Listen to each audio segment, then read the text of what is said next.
আমরা আমরা থানাতে যেটুকু জেনেছি আমাদের ছাত্ররা বলেছে থানায় তাদের উপর ফিজিক্যাল অত্যাচার হয়নি, কিন্তু দুইটা ছাত্রকে কোনো রকম যোগাযোগ করতে না দিয়ে এরকম অভিযোগে আটক করে রাখা এটা অনেক বড় একটা মেন্টাল টর্চার।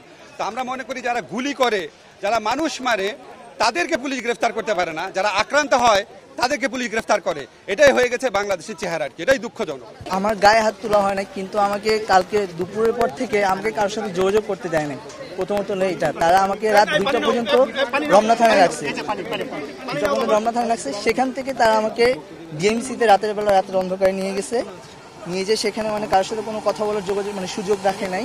তো আমি এক সুযোগে ওখানকার যে ডাক্তার ছিল তাকে ইশারা দিয়ে একটা নাম্বার, আমার ফ্যামিলি একটা নাম্বার দিয়ে রাখলাম।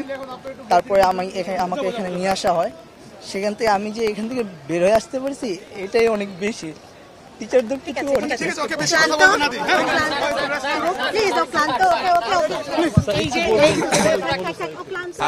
আমরা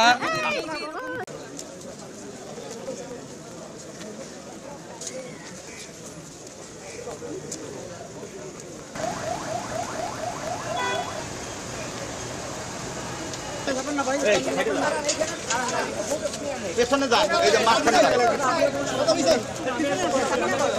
আপনারা ঘুরে যান। মনের আসিফ স্যার আপনি থাকেন। এটা ওসি, শোনেন এই থানা তো ওসির না, এটা বাংলাদেশের মানুষের। আমরা বাংলাদেশের মানুষ, আমরা থানা ঢুকতে পারবো না কেন? ঢাকা বিশ্ববিদ্যালয়ের শিক্ষকরা বাইরে দাঁড়িয়ে থেকে কথা বলবে না আপনার সাথে? আপনারা দরজা খুলে আমরা কয়েকজন যাব।